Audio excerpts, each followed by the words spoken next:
अखिलेश यादव यानी कि आपके नेता लगातार ये जिक्र करते हैं कि उत्तर प्रदेश में गांजा बहुत पकड़ा जा रहा है।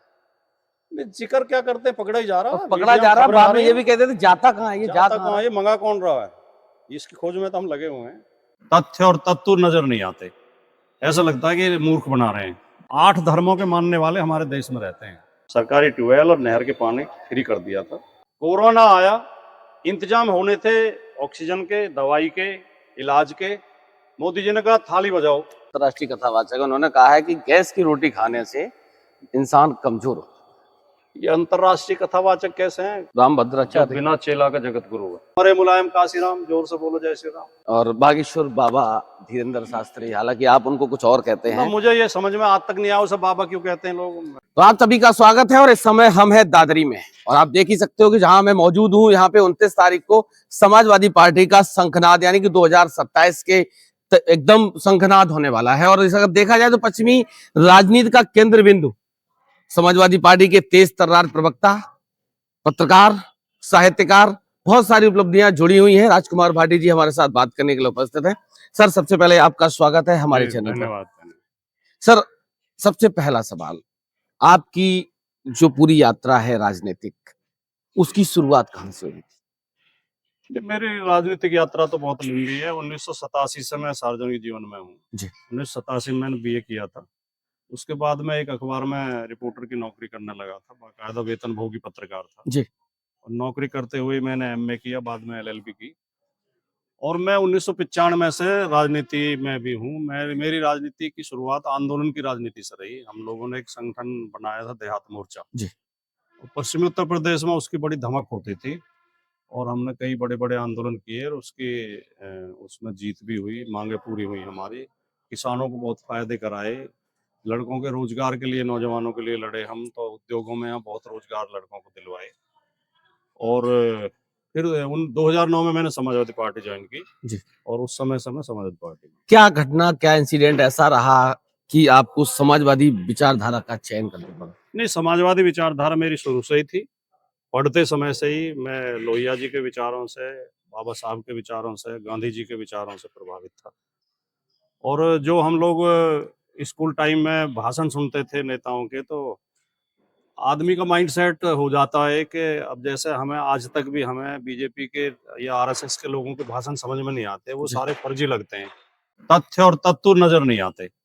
ऐसा लगता है कि मूर्ख बना रहे हैं, क्योंकि वो दूसरे लोग की बात करते हैं और भगवान की पूजा की, मंदिर की बात करते हैं। यार, ये तो व्यक्तिगत मामले हैं हमारे। समाजवादी आंदोलन के लोग लोहिया जी से और कर्पूरी ठाकुर जी से, जेपी से, जयप्रकाश नारायण से लेकर राजनारायण जी और माननीय मुलायम सिंह यादव, लालू यादव जी, शरद यादव जी, रामविलास पासवान और आज की पीढ़ी तक हमारे नेता श्री अखिलेश यादव जी, उधर तेजस्वी यादव हैं, जयंत चौधरी भी समाजवादी मानता हूं मैं उन्हें। वो बेशक किसी लालच में बीजेपी के साथ चले गए हैं। ये आरएलडी भी चौधरी चरण सिंह की विरासत है। ये भी हरियाणा का एएनएल जो है, इंडियन नेशनल लोक दल भी है। ये सब, उधर नीतीश कुमार भी बिहार में, और इसमें जो उड़ीसा में नवीन पटनायक भी, ये सब समाजवादी विरासत है। तो समाजवादी नेताओं के जब हम विचार सुनते थे तो वो हमारे दुख दर्द की बात करते थे, हमारी शिक्षा की। हमारे समाजवादियों का नारा होता था कि रोटी कपड़ा सस्ती हो, दवा पढ़ाई मुफ्ती हो। तो ये हमें प्रभावित करता था। तो मैं समाजवादी तो शुरू से ही था। और मैंने जो देहात मोर्चा का भी हमारा झंडा होता था, उस पर लिखा होता था जय लोहिया, जय पथिक जय लोहिया। पथिक जी हमारे बहुत बड़े स्वतंत्र सेनानी हुए, यहीं जिला बुलंदशहर के थे, हमारे पड़ोसी थे, बहुत बड़े साहित्यकार भी थे, वो पत्रकार भी थे। उनके विचारों का सबसे ज्यादा प्रभाव मेरे ऊपर है। उनकी 2 पंक्ति में जरूर बोलना चाहूंगा आपके शो में कि यश वैभव सुख की चाह नहीं, परवाह नहीं जीवन न रहे, यदि इच्छा है तो ये है जग में स्वेच्छाचार दमन न रहे। तो स्वेच्छाचार दमन न रहे, यही समाजवाद है। किसी के साथ अन्याय ना हो, किसी को दबाया ना, समता और समानता। तो ये विचार तो हमारे शुरू से ही थे। अच्छा, एक दौर आपके बीच में ये भी आया जब आपको चयन करना पड़ा और आपने सोचा कि अब मैं बसपा में जाऊं या फिर समाजवादी पार्टी में जाऊं। एक विकल्प और भी था, भाजपा में जा सकते थे आप। हाँ, जब राजनीतिक पार्टी ज्वाइन करने की बात आई, जो हमारे देहात मोर्चा में हजारों की संख्या में साथी जुड़े हुए थे, उनमें से बहुत अच्छी राजनीति ज्यादातर लोगों ने की है। आज पूरे पश्चिम में हर जिले में देहात मोर्चा से निकले हुए लोग प्रमुख धारा में हैं। और एक तो समय ये था कि इस जिले में गौतम बुद्ध नगर में बीजेपी का अध्यक्ष भी हमारे देहात मोर्चे से निकला हुआ आदमी था, समाजवादी पार्टी का भी, कांग्रेस का भी और बीएसपी का भी। तो ये स्थिति थी। अभी संगठन चला रहे तो हैं उन आप? सबने सलाह दी, नहीं वो संगठन तो हमने खत्म कर दिया था, बंद कर दिया। तो उन्होंने सबने सलाह दी कि पार्टी ज्वाइन करनी चाहिए। तो हमने दोनों विकल्प पे विचार किया। बीजेपी और कांग्रेस हमारे उसमें खाके में फिट नहीं बैठ रहे थे। कांग्रेस बहुत कमजोर हो चुकी थी यूपी में, बीजेपी से विचार नहीं मिलते, बीजेपी के विचारों को मैं कट्टर विरोधी। अच्छा, बीजेपी से विचार क्यों नहीं मिलते? बताऊंगा मैं जी। फिर बीएसपी और समाजवादी पार्टी में भी चयन करने की बात आई, क्योंकि दोनों से विचार मिलते हैं।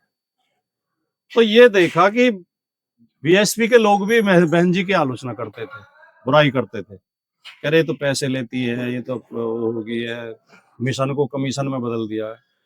और समाजवादी पार्टी के नेता श्री मुलायम सिंह यादव जी के लिए विरोधी पार्टी के लोग भी ये कहते थे, यार मुलायम सिंह की एक विशेषता है, जो जुबान से कहती है उसे पक्का करते हैं, और जिसके सिर पे हाथ रख दिया फिर उसका साथ नहीं छोड़ते।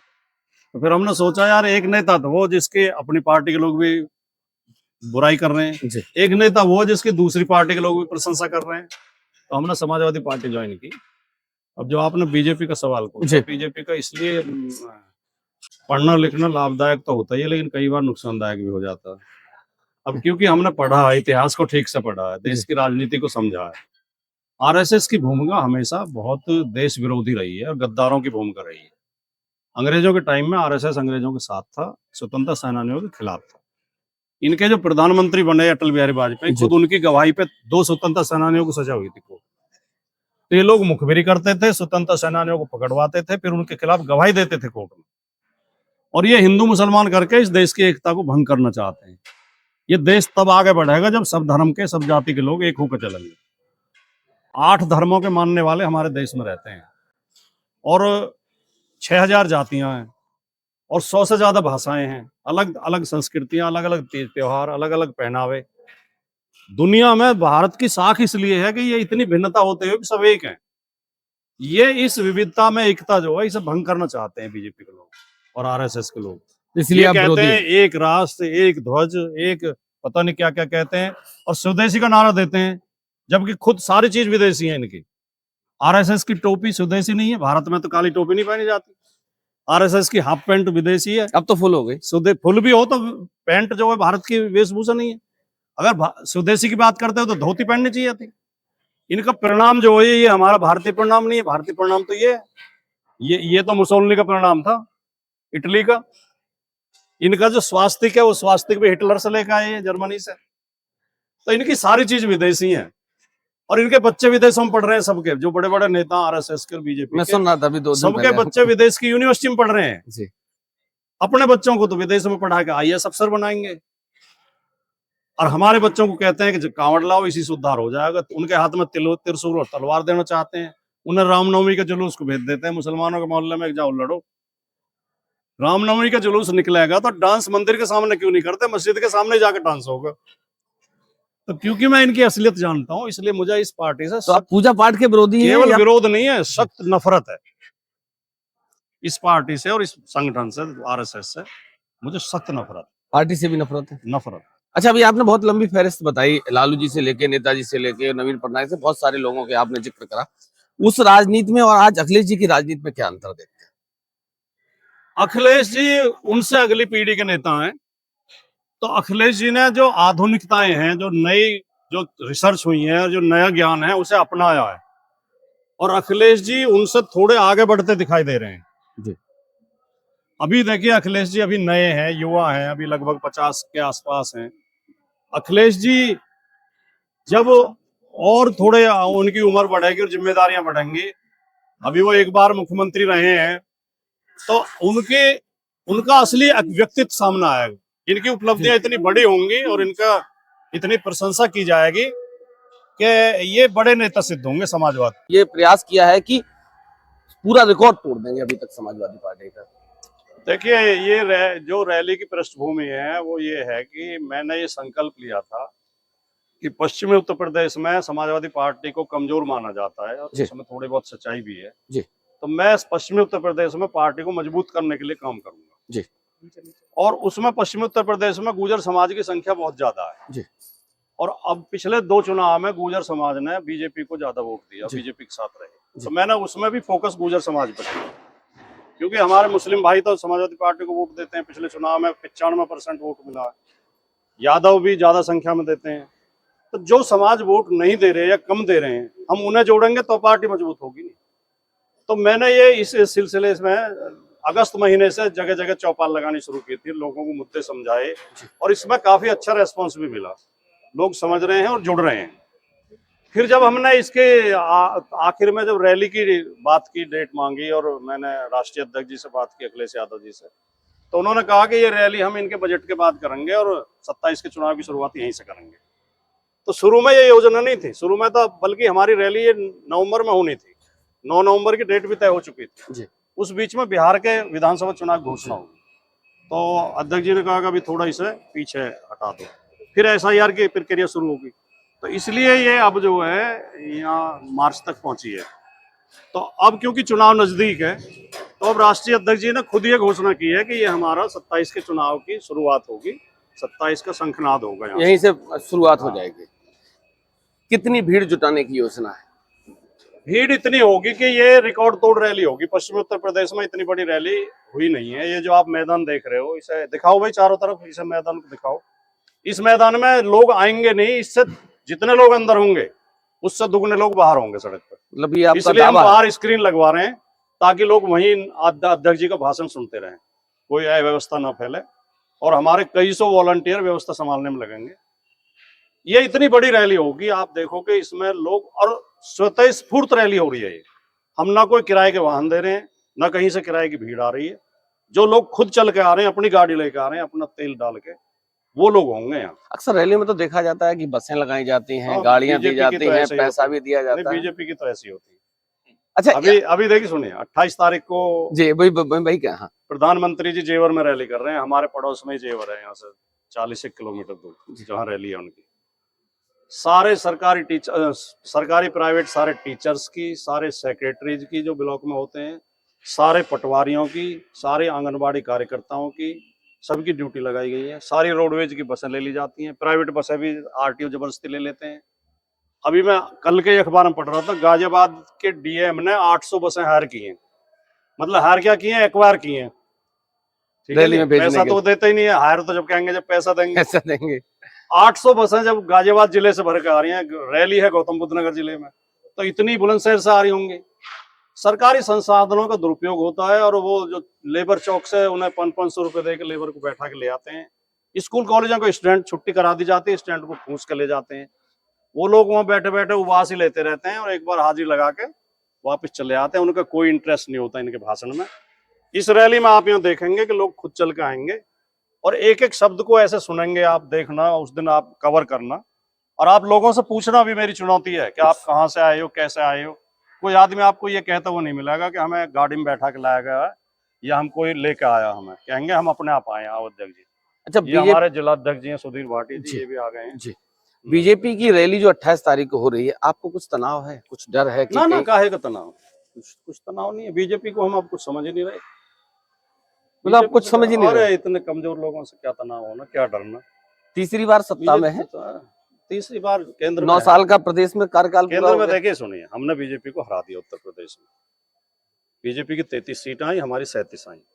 अगर हमारे नेता की तरह बाकी नेता भी प्रयास करते तो बीजेपी की सरकार नहीं बन रही थी। अगर 40 सीट और कम हो गई होती, 240 आई बीजेपी की, अगर 200 रह जाती तो सरकार नहीं बनती।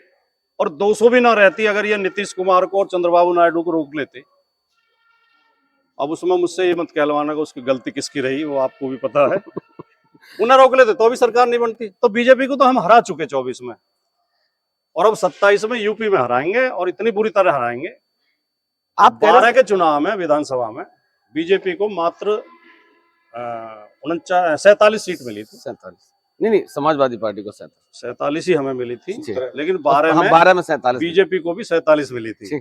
लेकिन हम में उनमें एक फर्क है, हमारी 21% वोट थी, उनकी 15% वोट थी 12 में। उनके 229 प्रत्याशियों की जमानत जब्त हुई थी। हमारे 20-25 प्रत्याशी को छोड़कर सारे मुकाबले में थे 22 में, जो भी या तो हमारे जीते थे या हारे थे, दूसरे नंबर पर रहे थे। तो बीजेपी उसी हालत में पहुंच जाएगी अच्छा। 27 के चुनाव। आप कह रहे 27 में उसी हालत। केशव प्रसाद मौर्य डिप्टी सीएम ये कहते हैं कि सैफ ही भेज देने अखिलेश यादव को वही 2027 में। केशव प्रसाद मौर्य जो समाजवादी पार्टी से हारे हैं 22 के चुनाव में, वही केशव प्रसाद मौर्य उन्हीं की बात कर रहा है। जिससे समाजवादी पार्टी ने हराया है, उसमें उसका नैतिक बल है उसमें इतना कहने का। जो आदमी, जिस आदमी को हम हरा चुके हैं उसकी सीट पे, उसे तो बोलना ही नहीं चाहिए। थोड़ी शर्म आनी चाहिए। शर्म तो इन लोगों के अंदर होती अब नहीं। लगता तो ऐसा है कि उन्हें बोलने के लिए रखा गया है। हाँ बिल्कुल, अब मैं आपकी बात से सहमत हूँ। बोलने के लिए, और केवल पीडीए के खिलाफ बोलने के लिए। बोलते भी वो और किसी खिलाफ नहीं है। किसी पूंजीपति के खिलाफ नहीं बोलेंगे, किसी फ्रॉड के खिलाफ नहीं बोलेंगे, अपराधियों के खिलाफ नहीं बोलेंगे, दलालों के खिलाफ नहीं बोलेंगे, रिश्वतखोरों के खिलाफ नहीं बोलेंगे। पीडीए के सम्मानित नेताओं के खिलाफ बोलेंगे, मुस्लिम समाज के खिलाफ, ओबीसी समाज के खिलाफ, दलित समाज के खिलाफ। तो उन्हें इसी बात के लिए रखा गया। लेकिन रखा भी कहाँ गया, उन्हें कुर्सी नहीं मिलती, स्टूल पर बैठा दिया जाता है। अच्छा, आपने पीडीए और का उनके जब स्टूल पर बैठ के जब अपमान होता है, उसकी आवाज भी हमारे नेता श्री अखिलेश यादव जी उठाते हैं, क्योंकि वो पीडीए के तो हिस्सा है ही है। तो हमें अपने भाई पर रहम आती है फिर भी। अच्छा, पीडीए का आप जिक्र करो। पीडीए का पूरा मतलब क्या है? पीडीए का मतलब है, एकदम कभी पीडीए का मतलब होता है। पीडीए का मतलब बहुत स्पष्ट है। पिछड़ा, दलित, आदिवासी, अल्पसंख्यक, आधी आबादी और सामान्य वर्ग के वे सभी लोग जो पीड़ित हैं, दुखी हैं और अपमानित हैं, ये सब पीडीए है। नहीं, ये ट्रेंड 24 के बाद बदला है, उससे पहले तो कुछ और था। शुरू से ही था, शुरू से यही था। अच्छा, मौर्य जी की राजनीति का काम होता है दबे कुचले की आवाज उठाना, जिसके साथ अन्याय हो रहा है उसकी आवाज उठाना। तो जिसके साथ भी, जिसे भी बीजेपी ने पीड़ित किया है, दुखी किया, अपमानित किया है, वो सब हमारा पीडीए है। अच्छा, फिर मैं मौर्य जी की बात खुशी दुबे के साथ अन्याय हुआ था, उसकी आवाज अखिलेश यादव जी ने उठाई। खुशी दुबे की माता जी का इलाज नहीं हो पा रहा था, उनका इलाज अखिलेश यादव जी ने कराया। माता प्रसाद पांडे को नेता विरोधी दल अखिलेश यादव जी ने बनाया। तो ऐसा नहीं है कि हम, जातिवाद नहीं है ये हमारी पार्टी में कि जातिवादी वो होता है। मैं एक डायलॉग हमेशा बोलता हूँ कि हक मांगना जातिवाद नहीं है, हक मारना जातिवाद। तो जातिवादी ये लोग हैं जो कॉपी बदल के एग्जाम में पिछड़े दलितों के साथ बेईमानी करते हैं, उसमें नौकरी में, भर्ती में। जो शिक्षक भर्ती में 19,000 पद लूट लेते हैं पिछड़ों के, दलितों के। जो पिछड़े दलित और मुसलमान के वोट देख देख के, नाम देख के वोट कटवाते हैं। जो मुठभेड़ जाति देख कर, धर्म देख के करते हैं। जो बुलडोजर जिनका जाति देख के, धर्म देख के चलता है, गरीब लोगों के मकान पर बुलडोजर चलता है, ये जातिवादी हैं। अच्छा, आपने बुलडोजर का जिक्र करा। अगर 27 में समाजवादी पार्टी की सरकार बनती है, बुलडोजर का ड्राइवर बदलेगा या फिर बुलडोजर की प्रथा खत्म हो जाएगी? बुलडोजर की इस देश में जरूरत ही नहीं है। ये देश बहुत सुंदर देश है। इस देश में, ये गांधी का देश है, ये गॉडसे का देश नहीं है। गॉडसे की विचारधारा पे चलने वालों को बुलडोजर की जरूरत है। बुलडोजर केवल विध्वंस करता है, हम निर्माण करना चाहते हैं। अभी 9 साल पूरे होने पे योगी जी ने नारा दिया, निर्माण के 9 वर्ष। अब इनसे पूछो निर्माण कौन सा किया है? तुम तो बुलडोजर बाबा कहवा के अपने आप को खुश हो रहे थे। हाफ एनकाउंटर, ऑपरेशन लंगड़ा, ये निर्माण है? तुमने केवल विध्वंस किए हैं। तो बुलडोजर विध्वंस की निशानी है। सभ्य लोकतंत्र में बुलडोजर की और गोली की कोई जगह नहीं है। ये देश संविधान से, कानून से चलना चाहिए। अच्छा, एक सवाल और मेरा है, क्योंकि अब बात करता हूँ किसानों की। इस समय किसानों की हालत आप देख रहे हो, आलू की फसल पे इस समय किसान एकदम परेशान है। ना फसल का मूल्य मिल पा रहा है, लागत तक नहीं निकल पा रही है, और सरकार एकदम आराम से मुक्त दर्शन। देखिए, ऐसा है, पुराने समय में हमारे देश में नेता भी बड़े प्रबुद्ध होते थे, विचारशील होते थे, और उनके पास बड़े आंकड़े होते थे, और वो जनता की असली समस्याओं पर चिंतन करते थे। और पत्रकार भी, नेता और पत्रकार का काम लगभग एक ही है, जिसके साथ अन्याय हो रहा है उसके पक्ष में आवाज उठाना। आज ये दुर्भाग्य हो गया कि नेताओं ने भी ज्यादा चिंतन करना छोड़ दिया और पत्रकारों ने भी चिंतन करना छोड़ दिया। अगर इसकी समीक्षा ठीक से की जाए, आप जैसा कोई प्रबुद्ध पत्रकार करे, तो सच्चाई ये है कि बीजेपी की नीतियों की वजह से मोदी जी के शासन में, 11 साल के शासन में, इस देश में अमीर और ज्यादा अमीर हुए हैं और गरीब और ज्यादा गरीब हुए हैं। और इसके बाकायदा आंकड़े उपलब्ध हैं। इकोनॉमिक सर्वे में पीछे रिपोर्ट आई थी कि देश की 73% प्रॉपर्टी 1% लोगों के पास है, और 27% प्रॉपर्टी में 99% लोग हैं। इस देश में संसाधनों की कमी नहीं है, संसाधनों का बंटवारा सही नहीं हो रहा है। तो बीजेपी की नीतियां किसान विरोध, किसान के जेब का पैसा निकाल के अडानी अंबानी की जेब में डाला जा रहा है। तो किसान तो और ज्यादा गरीब हुए हैं इस सरकार में, वो विपन्न हुए हैं। योगी जी जब मुख्यमंत्री बने थे 2017 में, तो इन्होंने बड़े लंबे चौड़े दावे किए थे कि हम किसान की आमदनी दुगनी करेंगे 22 तक, और पहले तो 20 तक की बात थी, पहले फिर 20 22 तक थी, कर फिर दी 22 हुई थी। और कृषक समृद्धि आयोग का गठन किया था, और उसके एक एक पेज के विज्ञापन अखबारों में बड़ा महिमा मंडन किया गया, किसान की आमदनी दुगनी होगी। उस कृषक समृद्धि आयोग की एक मीटिंग तक नहीं हुई, एक भी मीटिंग। ये इससे इनकी प्रतिबद्धता का पता चलता है, ये कितने फ्रॉड लोग हैं, कितने धोखेबाज और कितने झूठे लोग हैं। उद्योगपतियों के लिए मीटिंग ये रात को दफ्तर खोल के भी कर सकते हैं, किसानों के लिए ये मीटिंग नहीं कर सकते। तो किसान की तो बर्बादी हुई है इस सरकार में, किसान बहुत दुखी हैं। अखिलेश यादव जी ने इतनी बड़ी राहत दी थी किसानों को कि सिंचाई फ्री की थी, सरकारी ट्यूबवेल और नहर के पानी फ्री कर दिया था, और किसान का 5 लाख का बीमा घोषित किया था, और किसान के कर्जे भी माफ किए थे। तो समाजवादी पार्टी की सरकार जब जब भी आती है तब किसानों के लिए कुछ ना कुछ घोषणाएं होती अच्छा सर, नोटबंदी, जनता लाइन में, कोरोना सिलेंडर के लिए, ऑक्सीजन के लिए लाइन में, अब एलपीजी के लिए लाइन में, डीजल पेट्रोल के लिए महामारी है। अभी सुबह ही एक पेट्रोल पंप पे लड़ाई झगड़ा है। नहीं, इसके ये तो है ही है, ये तो सबको दिखाई दे रहा है कि भाई दिक्कत है, लेकिन इन दिक्कतों की उसमें भी तो जाओ, जड़ में भी तो। कोरोना आया, इंतजाम होने थे ऑक्सीजन के, दवाई के, इलाज के, मोदी जी ने कहा थाली बजाओ, और वो बजाओ ताली, शंख बजाओ, इससे कोरोना भाग जाएगा। तो इससे बड़ी मूर्खता की कोई बात होगी। नोटबंदी हुई तो कहा 50 दिन दो, जिस चौराहे पे कहोगे वो सजा भुगतने को तैयार हो, नकली नोट छपने बंद हो जाएंगे, काला धन बाहर आ जाएगा, आतंकवादी की कमर टूट जाएगी। कोई भी एक काम हुआ, स्विस बैंकों में काला धन 3 गुना हो गया। अभी ये सिलेंडर की कमी जो चल रही है, ये जो एक अंतर्राष्ट्रीय संकट तो है ही है, लेकिन हमारी मूर्खता भी इसके लिए जिम्मेदार है। जो हमारे मित्र देश थे, हर दुख परेशानी में हमारे साथ खड़े रहते थे, ईरान और रसिया, ट्रंप के दबाव में हमने उनसे संबंध खराब कर लिए। अगर हम संबंध खराब नहीं करते तो फिलहाल तक कोई संकट नहीं आता गैस का। अब ये तो खुशामद करके अब होर्मुज से एक आध जहाज आया है, वरना तो ईरान ने कह दिया तो हम इंडिया के जहाज नहीं जाने देंगे। जो ये ईरान हमारे साथ, जब पाकिस्तान के खिलाफ भी यूएन में प्रस्ताव आते थे तो ईरान हमारे साथ खड़ा होता था, हमारे पक्ष में वोट देता। फिलिस्तीन हमारे साथ रहता था। इजराइल के चक्कर में फिलिस्तीन से संबंध खराब कर लिए, अमेरिका के चक्कर में रूस से संबंध खराब कर लिए।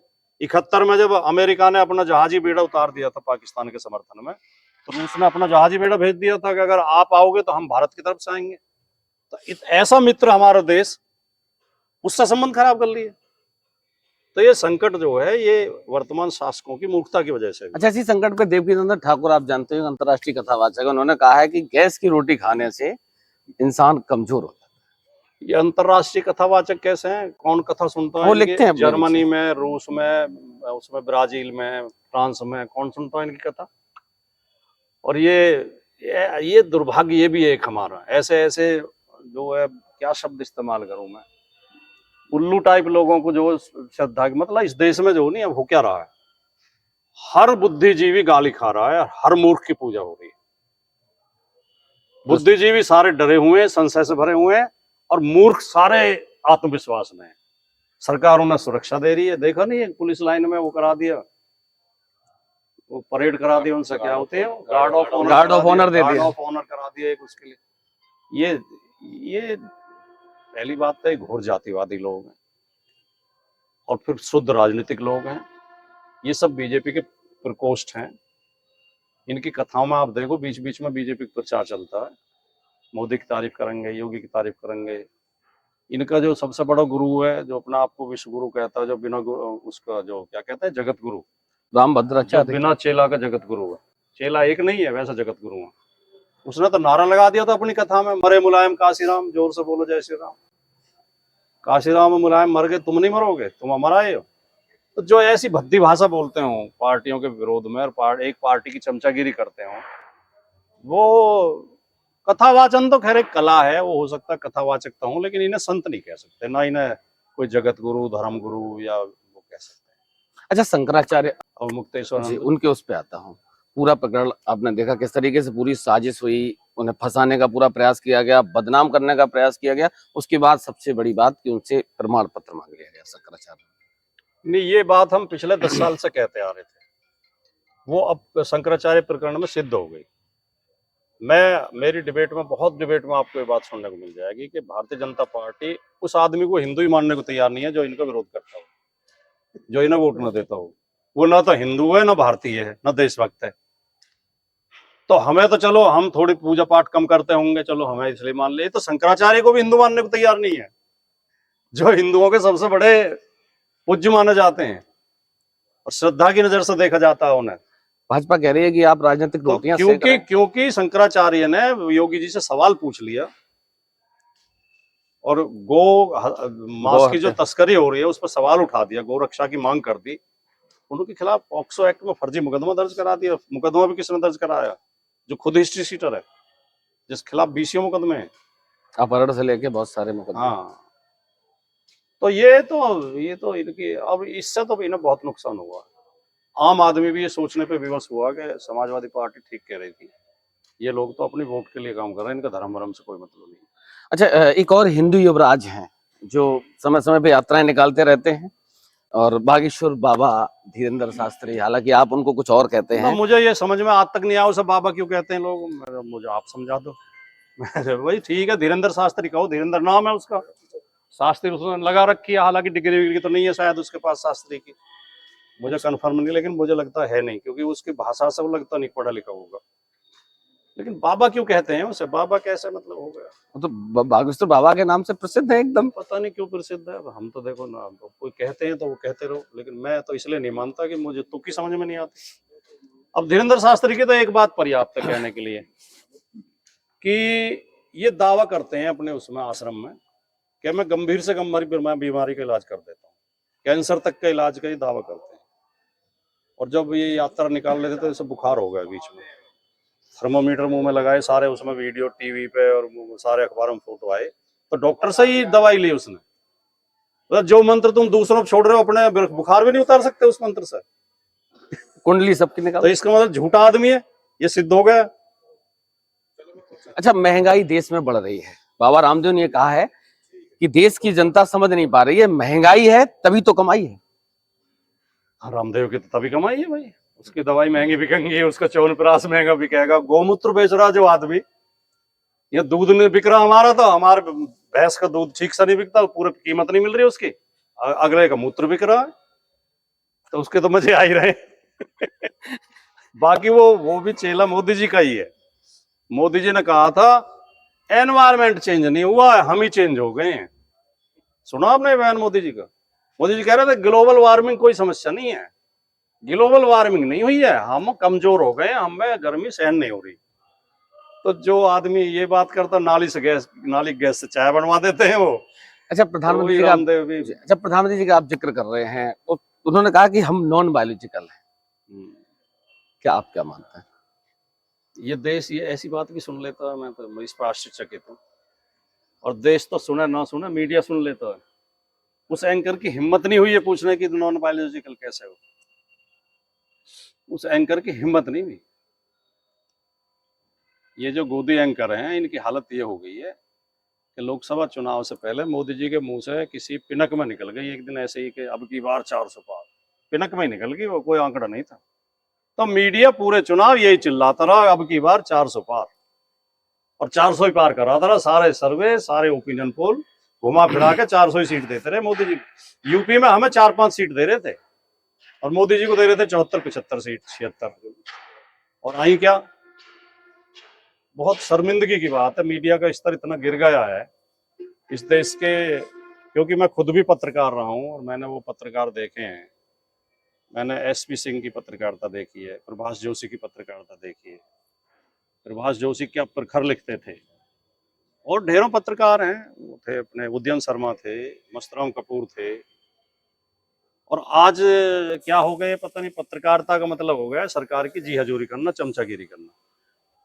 योगी जी के बारे में क्या सोचते हैं? 9 साल का पूरा कार्यकाल हो गया।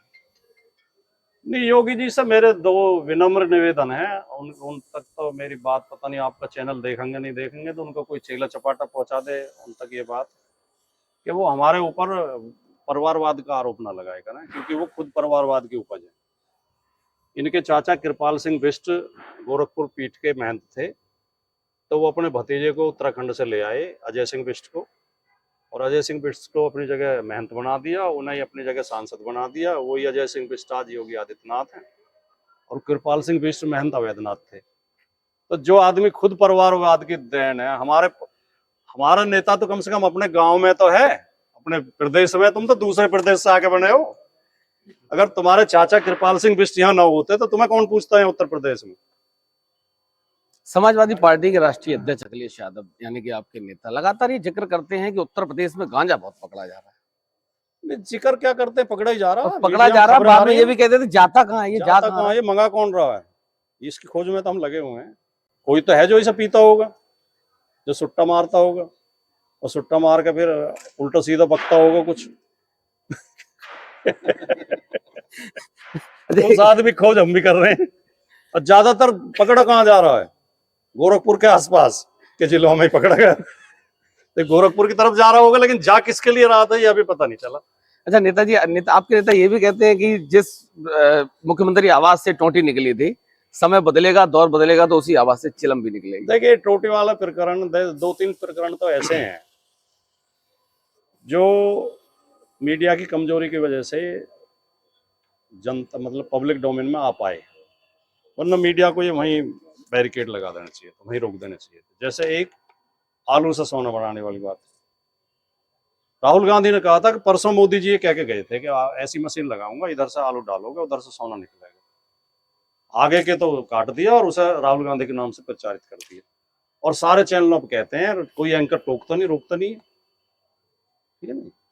ये टोटी वाली बात, सामान्य बुद्धि के व्यक्ति को, मैं आपके चैनल पे दर्शकों से भी ये निवेदन करना चाहता हूँ, सामान्य बुद्धि, ठंडे दिमाग से सोचो। जिसके पिता 3 बार मुख्यमंत्री रहे हैं उत्तर प्रदेश के, जिसके पिता रक्षा मंत्री रहे हो, जो खुद 5 साल मुख्यमंत्री रहा हो, जिसने 20 लाख करोड़ का बजट खर्च किया हो, वो 200 रुपए की टोटी चुराएगा? कोई हैसियत होती है टोटी की? लेकिन क्योंकि बीजेपी जो बोल देती है, मीडिया ढिंढोरा पीटना शुरू कर देता है। और इस बात पे मैंने कई एंकरों को टोका कि जब ये कह रहे हैं बीजेपी के प्रवक्ता टोटी शोर, तो तुम इन्हें टोकते क्यों नहीं हो? या तो कोई एफआईआर दिखा दो। अब हम तो अगर इस तरह की स्तरहीन भाषा बोलने लगे, तो हम तो योगी जी के लिए और मोदी जी के लिए बहुत कुछ बोल सकते हैं, लेकिन हमारे नेता का भी निर्देश है और हमारी आत्मा की भी आवाज है कि हमारा राजनीतिक विरोध है, हम असभ्य भाषा नहीं बोलेंगे, हम अपना स्तर नहीं गिराएंगे। वे बोलते हैं, तो ये तो उनके स्तर तय होता है इससे, ऐसे शब्द बोलने से। अच्छा, आपने एंकरों का जिक्र करा, सबसे अच्छा, सबसे बेहतर एंकर कौन है जिसके साथ आपको डिबेट करने में आनंद आता और लगता हो ये गौरव यादव। कौन सा ऐसा विपक्षी पार्टी का प्रवक्ता है जिसके साथ आपको लगता हो कि नहीं ये ठीक है, ये तथ्यों की बात करता, मुद्दों की बात करता? विपक्षी पार्टी में, बीजेपी में भी, जेडीयू में और दूसरी पार्टियों में, आरएलडी में, कई प्रवक्ता ऐसे हैं जो सभ्य हैं, शालीन हैं, बदतमीजी नहीं करते। बीजेपी के कुछ प्रवक्ता ज्यादा मतलब स्तर से नीचे उतरते हैं, उनमें भी खास तौर से वो हैं जो दूसरी पार्टी छोड़ के आए हैं। कुछ तो आपकी पार्टी भी छोड़ के? हाँ, जो हमारी पार्टी छोड़ के गया उस बदतमीज नंबर 1। जो कांग्रेस छोड़ के आए वो दूसरे तीसरे नंबर पे। 1-2 आरजेडी से आया, अलग अलग पार्टी से जो आए हैं, उन्हें पता नहीं क्या उनके दिमाग में, या तो एक भय रहता है कि भाई बीजेपी हमें पता नहीं हमारा विश्वास करेगी नहीं करेगी, इसलिए ज्यादा गाली बकते हैं, वो उग्रता दिखाते हैं। मतलब जो ज्यादा गाली बकेगा, बीजेपी के मूल वो है नहीं, कैडर के प्रवक्ता, वो इतने बदतमीज नहीं है। चाहे अपने सुधांशु त्रिवेदी हो, चाहे जो और भी प्रवक्ता हैं, वो हैं, क्या नाम है उनका, नाम मुझे एकदम ध्यान नहीं आ रहा। संबित पात्रा? नहीं, संबित पात्रा तो खोखला आदमी था। एक मैंने ये भी अनुभव किया है कि जो आदमी जिसके अंदर मतलब जानकारी होगी, तथ्य होंगे, और जिसके पास शब्दकोश होगा, वो ज्यादा बदतमीजी नहीं करेगा। और जब हमारे शब्द चुक जाते हैं, शब्द खत्म हो जाते हैं, तो शोर मचाने लगते हैं, या तथ्य ना हो, आंकड़े ना हो। तो इसलिए भी करते हैं, वो लोग करते हैं जो अंदर से खोखले हैं, और जो अंदर से थोड़ा भरे हुए हैं, जिनके पास ज्ञान है, शब्दकोश है, वो शालीन ही बने रहते हैं। 2027 का जो चुनाव है विधानसभा का, आपने बड़े बड़े होर्डिंग में देख रहा हूं जब आपके शहर में घुसा कि 24 का नायक, 27 का जननायक। आने वाला जो चुनाव है वो बीजेपी की पिच पे लड़ा जाएगा, जैसा कि पिछले चुनाव में हुआ था, 17 में भी हुआ था, 22 में भी हुआ था, या फिर आपका अपना कुछ विजन होगा? नहीं, हम ना तो 22 में बीजेपी की पिच पर लड़े, ना 24 में लड़े। बीजेपी करती रही हिंदू मुसलमान जातिवाद करती रही। हम संविधान की बात उठाते रहे, लोकतंत्र की बात उठाते रहे, रोजगार की बात उठाते रहे, शिक्षा की उठाते रहे, अस्पतालों की उठाते रहे। हम अपनी पिच पे चुनाव लड़ेंगे, पीडीए के नारे पे चुनाव होगा। इतना जरूर है कि हम बीजेपी को पीडीए की पिच पे ले आए हैं। अब वो फर्जी, चाहे फर्जी बोल रहे हैं, अब मोदी जी बेमन से जाति जनगणना भी करा रहे हैं। हालांकि हमें पता है कि मोदी जी ईमानदारी से जाति जनगणना नहीं कराएंगे। 29 में जब हमारी सरकार बनेगी तो हम ही जाति जनगणना करवाएंगे। जब 29 में हमारी केंद्र में सरकार बनेगी तो हम बीजेपी की पिच पर नहीं लड़ेंगे। बीजेपी के किसी भी मुद्दे से हम सहमति नहीं है और हमारी पिच पे चुनाव होगा। दो नेता हैं, योगी और मोदी, दोनों में एक एक तो कोई खूबी होगी, सारी कमियां आप लोग बताते रहते हाँ, दोनों में खूबी है। मोदी जी में खूबी ये है कि वो बड़े कलात्मक तरीके से झूठ बोलते हैं और इतने कॉन्फिडेंस से बोलते हैं कि बहुत लोगों को विश्वास हो जाता है कि ठीक कह रहे होंगे। बोले एक दिन मैं आ रहा था सड़क के किनारे से, तो एक आदमी ने वो पतीली उल्टी करके और उसमें पाइप चूल्हे में लगा रखा था, वो चाय बना रहा था। लोगों को लगा यार प्रधानमंत्री कह रहा था ठीक, वो आदमी दूसरे आदमी को नहीं मिला आज तक। पीछे हो जाओ भाई। वो जो चाय उससे बना रहा था दूसरे आदमी को मिला आज तक किसी को? किसी पत्रकार ने इंटरव्यू करा हो उसका? तो एक तो वो झूठ जो बड़े कॉन्फिडेंस से बोलते हैं। और योगी जी में ये खूबी है कि वो योग की एबीसीडी भी नहीं जानते और फिर भी वो योगी है। एक बार योग दिवस पर वो ये करना था उन्हें, ये मैं खड़ा हो गया नहीं, ये ऐसा खड़ा नहीं हो गया उनसे, रामदेव जी ने सिखाया नहीं होगा। डगमगाते रहे। कितने आश्वस्त हैं 27 के लिए? 27 में हम 350 से ऊपर सीटें जीतेंगे। 350 की तो मैं गारंटी दे सकता हूँ। आधे उत्तर प्रदेश का दौरा कर चुका हूँ मैं। लोगों में बहुत जोश है। अभी लोग इस तानाशाही सरकार से थोड़े डरे हुए हैं, जिनकी छोटी मोटी दुकानें चल रही हैं, छोटे मोटे व्यापार चल रहे हैं, कहीं ठेकेदारी चल रही है, कहीं किसी स्कूल में ऐसे में बच्चे पढ़ रहे हैं कि जहाँ से इनके बच्चों को निकाल सकते हैं, तो डरे हुए हैं कि यार इनके खिलाफ बोलेंगे नुकसान ना कर दें। जैसे ही चुनाव के 3-4 महीने रह जाएंगे, आप देखना जनता मुखर होकर सड़कों पर आएगी और बीजेपी को बहुत बुरी हार मिलनी है। और समाजवादी पार्टी 350 की तो गारंटी है, उससे ऊपर कितनी सीटें जीत जाए। ऐसा तो नहीं होगा कि 10 मार्च को पिछले नतीजे आए थे, इस बार आप 11 मार्च को प्रेस कॉन्फ्रेंस करें और कहें बीजेपी ने बेईमानी से स्थिर सरकार बनाई? बेईमानी तो वो जरूर करते हैं, लेकिन उनकी बेईमानी हमारे जो दो प्रत्याशियों के बीच में अंतर होता है, तो बेईमानी वहां कर पाते हैं जहां 1000, 2000, 5000 तक का अंतर हो। अब की बार हम अंतर इतना बढ़ा देंगे, 50-50 हजार कर देंगे कि वो बेईमानी कर नहीं पाएंगे। और जो 1000, 2000 की बेईमानी वो कर लेते हैं, उसे करके भी हम 25-25, 30-30 हजार से जीतेंगे। तो उनकी बेईमानी कोई फर्क नहीं पड़ेगा। अच्छा, आप भी कहते हैं, बेईमानी तो उनकी आदत में शामिल है, वो करते ही है। अच्छा आप भी कहते हैं, अखिलेश जी भी कहते हैं कि दिल्ली और लखनऊ के इंजन आपस में टकरा रहे हैं। वो तो बार बार उदाहरण मिल रहे हैं उसके। तो आपने देखा होगा मुख्यमंत्री एक कार्यक्रम में प्रधानमंत्री के सामने से निकल गए थे, सबको प्रणाम किया। इधर रक्षा मंत्री राजनाथ सिंह खड़े थे, उन्हें भी प्रणाम किया। आगे शायद अमित शाह थे या कोई और थे, उन्हें भी प्रणाम किया। बीच में मोदी जी को प्रणाम नहीं करा। देखी होगी ये वीडियो? देखा था, देखा। टकराट तो। और जो यहाँ लोग कह रहे हैं, लौनी का विधायक नंदकिशोर गुर्जर प्रेस कॉन्फ्रेंस करके क्या कह रहे हैं कि योगी जी उत्तर प्रदेश में 10,000 गाय रोज कटवा रहे हैं और इन्होंने माफियाओं को संरक्षण दे रखा है और ये पता नहीं कितने करोड़ रुपए, इतने करोड़ रुपए रोजाना पहुंचता है लखनऊ।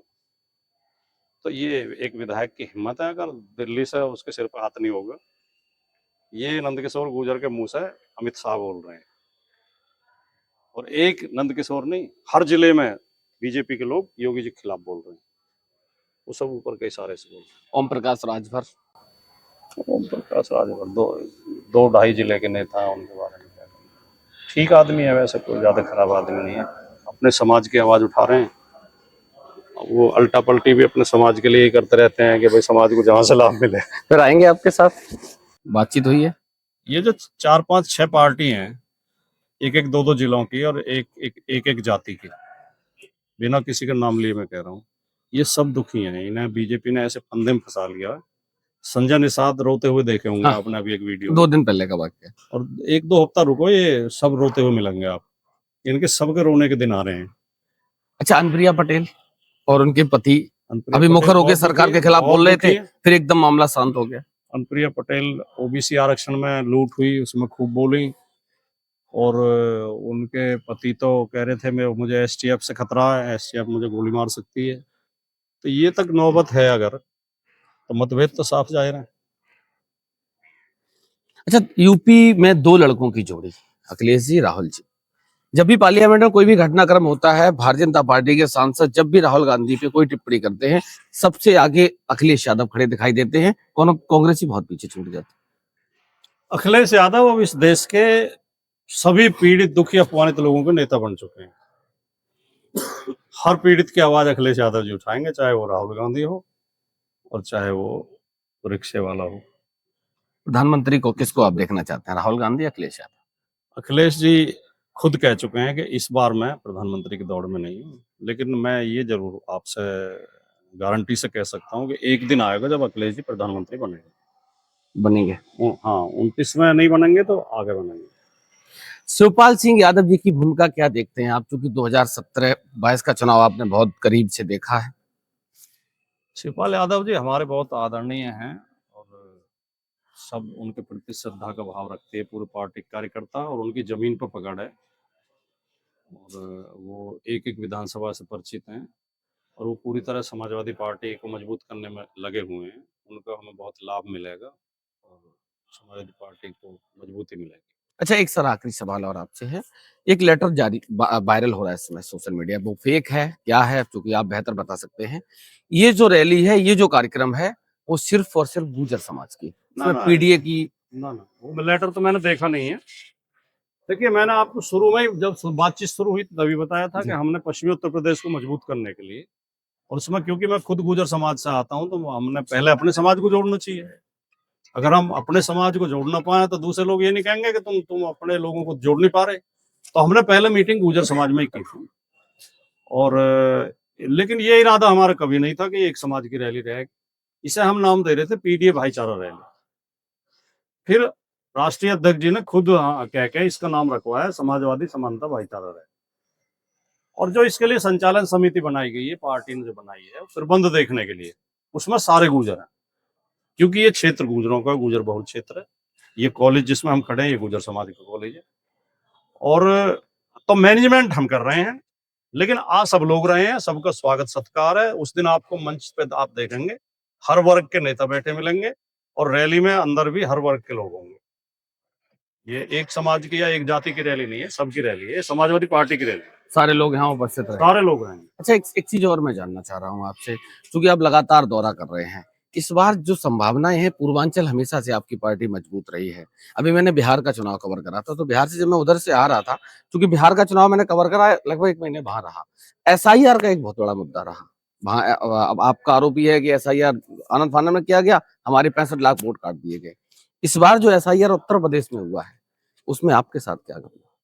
नहीं, यहाँ उत्तर प्रदेश में जो बीजेपी चाह रही थी समाजवादी पार्टी को नुकसान पहुंचाना, वो कर नहीं पाई कार्यकर्ताओं की सजगता की वजह से।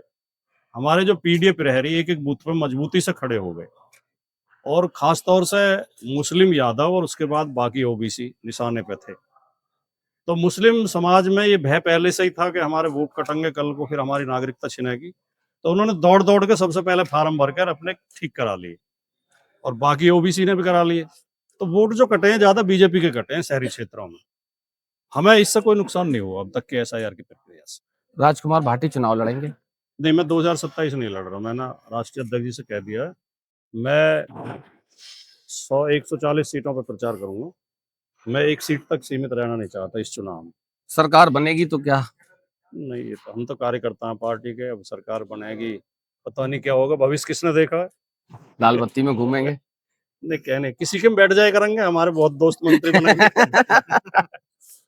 क्या संदेश देना चाहते हैं जनता को? संदेश मैं, अगर क्योंकि राजनीतिक बात कर रहे हैं हम जी। मैं जनता से यही कहना चाहता हूँ कि लोकतंत्र सबसे खूबसूरत पद्धति है शासन की, और लोकतंत्र तब सुरक्षित रह पाता, जब मजबूत हो पाता, जब नागरिक जागरूक हों विपक्ष मजबूत हो और मीडिया स्वतंत्र हो। तो नागरिकों को जागरूक रहना चाहिए अपने मुद्दों के प्रति, अपनी समस्याओं के प्रति। फर्जी मुद्दों में, जाति धर्म के मुद्दों में नहीं उलझना चाहिए। अपने असली मुद्दों के ऊपर वोट देना चाहिए और प्रत्याशियों का चरित्र भी देख के वोट देना चाहिए। चलिए, बहुत बहुत धन्यवाद सर बात करने के लिए, समय देने के लिए। तो राजकुमार भाटी जी 29 तारीख को पश्चिमी उत्तर प्रदेश से संघनाद करने वाले हैं और ये एक बार दिखा देना हमारे मैदान। समाजवादी पार्टी के राष्ट्रीय अध्यक्ष अखिलेश यादव यहाँ पहुंचेंगे और हम भी बारीकी से आपको दिखाएंगे कि वास्तविकता समाजवादी पार्टी का संघनाद होगा, उसके बाद पश्चिमी उत्तर प्रदेश की हवा कितनी बदलेगी। तो बने रहिए हमारे साथ।